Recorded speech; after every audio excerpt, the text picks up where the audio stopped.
അകൃതകൃതാവായ നാട്ടുകാരെ ശ്രദ്ധിക്കുക. കലാപരിപാടികൾ തുടങ്ങാൻ ആരംഭിക്കാൻ.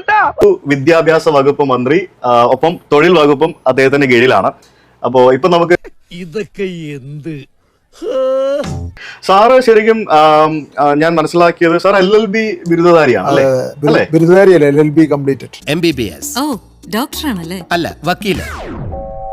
മുകേഷൻ നായർ എന്ന് പറഞ്ഞൊരു ഒരു വ്ളോഗർ ഒരു സ്കൂളില് അദ്ദേഹം ഒരു പോക്സോ കേസിൽ പ്രതിയാണെന്ന് പറയുന്ന ഒരു ആളാണ്. അപ്പൊ അദ്ദേഹം ഒരു സ്കൂളിൽ പോയി. അപ്പൊ അതിനെതിരെ കുറച്ച് വിമർശനങ്ങൾ ഉണ്ടായപ്പോൾ നമ്മുടെ ഭാഗ്യം കൊണ്ട് ഈശ്വരനോട് എത്തിച്ചത് ഒരു കണ്ണുപൊട്ടിയാ.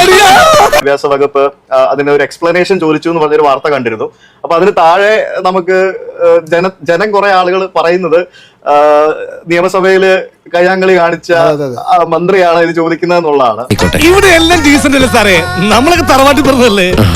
ആയിക്കോട്ടെ ആയിക്കോട്ടെ ആയിക്കോട്ടെ, എനിക്കും ഇത്തോടെ ഇഷ്ടം. നിയമസഭയിൽ കഴിഞ്ഞ കാര്യമല്ലേ, ഒരു നിലപാടിന്റെ അടിസ്ഥാനത്തിൽ ചെയ്തിട്ടുള്ള കാര്യം സംഭവിച്ചു പോയി. ആരംഭിച്ചു. ഇനി പറഞ്ഞിട്ടുള്ള കാര്യം നമുക്ക് വേറെല്ലാം പറയാം. അതായത് ഞാൻ പഠിച്ച സ്കൂള് ഒരു ഷീറ്റിട്ട സ്ഥലമാണ്. ഞാൻ മന്ത്രിയായ ശേഷമാണ് ഇപ്പോ 3 കോടി രൂപ അവർക്ക് കൊടുത്ത് പുതിയൊരു അമ്പരചുംബിയ കെട്ടിടം കെട്ടുകയാണ്. ഈ SSK എന്ന് പറഞ്ഞ സ്ഥാപനത്തിന്റെ കീഴില് ഞങ്ങൾ കേരളത്തിൽ എമ്പാടും സ്വർണ്ണ കൂടാരം എന്ന് പറയാം. ഒരു കയ്യബദ്ധം നാറ്റിക്കരുത്. 50% ക്വസ്റ്റ്യൻ, 20% മാർക്ക്. കുട്ടി പരീക്ഷ എഴുതേണ്ടത് വെറും 5 മാർക്കിന്. ശരി, എനിക്ക് ഭ്രാന്തായി പോയതാണ്, അത് നാട്ടുകാർക്ക് മൊത്തം ഭ്രാന്തായ.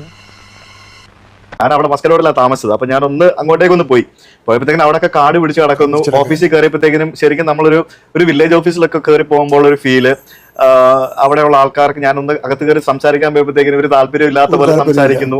സത്യം പറഞ്ഞാൽ എനിക്ക് ഭയങ്കര വിഷമം തോന്നി മനസ്സിന്. ഇവൻ ശരിയല്ല, അവനല്ല ശരിയല്ലാത്തത്, നീയാ.